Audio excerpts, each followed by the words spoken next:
ሰላም ውድ የተከበራችሁ የንጋት ኪችን ቤተሰቦች እንዴት ናችሁ? ዛሬ በጣም ቆንጆና ጣፋጭ የዳቦ አሰራር ይዤላችሁ መጥቻለሁ። በጣም ቆንጆና ኬክ የሚል ዳቦ ነው ያዘጋጀሁላችሁ። እስከ ቪዲዮ መጨረሻ አብራችሁን ቆዩ። ቪዲዮን ከመጀመራችሁ በፊት ላይክ ያደረጋችሁ ሁሉንም ነገር አንድ ባንድ በልኬቱ አሳያችኋለሁ ማለት ነው። የተጠቀምኩት በዚህ በያዝኩት ብርጭቆ አንድ ከግማሽ የሚሆን ወተት ለብ ያለ ወተት ተጠቅሜያለሁ።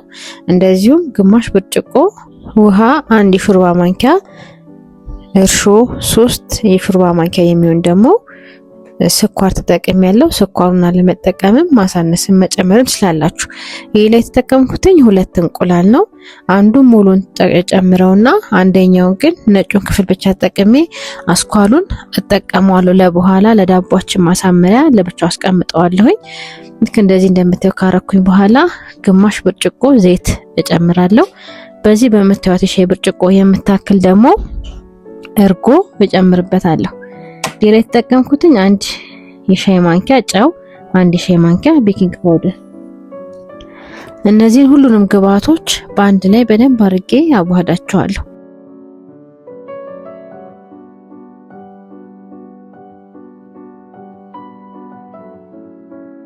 ዱቄቴን መጨመር ጀምራለሁ ማለት ነው።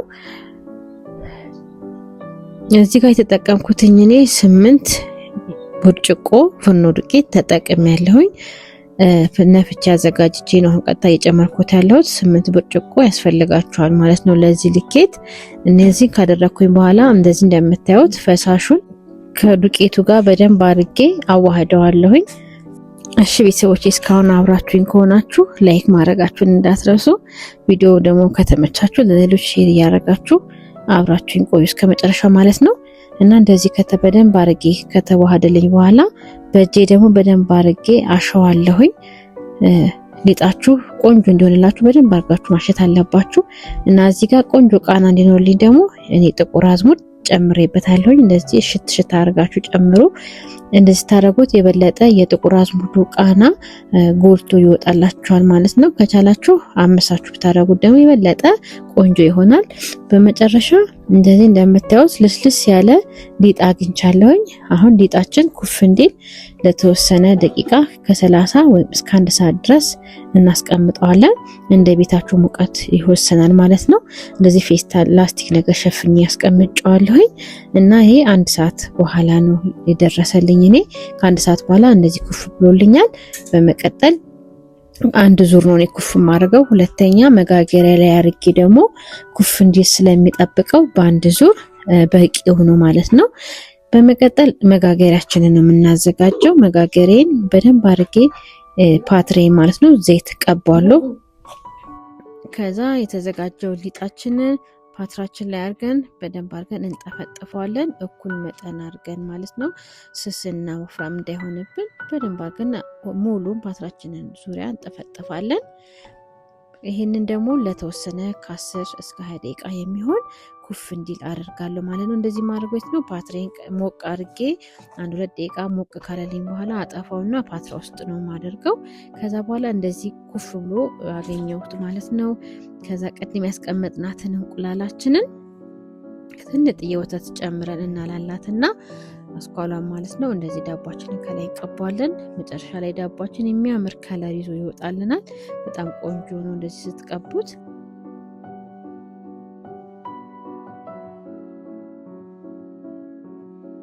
እሺ እንደዚህ ዳቦአችንን እየቀባ ማለት ነው። ቀድመን ኦቨናችንን በ180 ዲግሪ እናሞቃለን። ከላይም ሁለቱንም ካሞቅን በኋላ አስገብተን ዳቦአችንን ቢያንስ ለ10 ደቂቃ ሁለቱንም እንደበራ እናቆየውና ከዛ የዳኛውን አጥፍተን የታችኛውን ለ15 ደቂቃ እናቆየዋለን።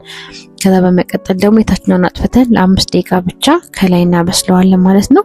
በመጨረሻ እንደዚህ የምታዩትን ቆንጆ የሆነ ዳቦ ነው የምታገኙት። ቤታችሁ እንደ ቤታችሁ ኦቨን ደግሞ ይለያያል።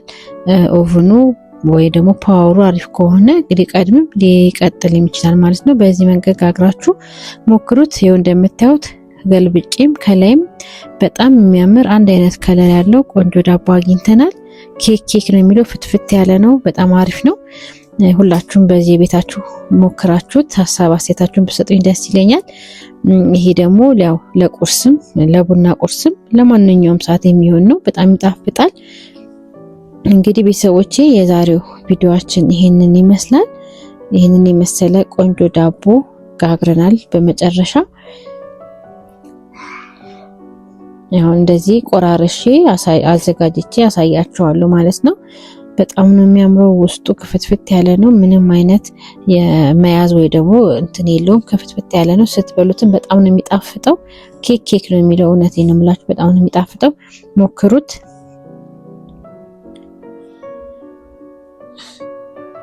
እና በቃ ቤተሰቦቼ በቀጣይ በሌሎች ባለአዲስ ቪዲዮዎች እስከምንገናኝ መልካም ጊዜ ይሁንላችሁ። ቪዲዮውን ግን ላይክ እና ሼር ማድረጋችሁን እንዳትረሱ።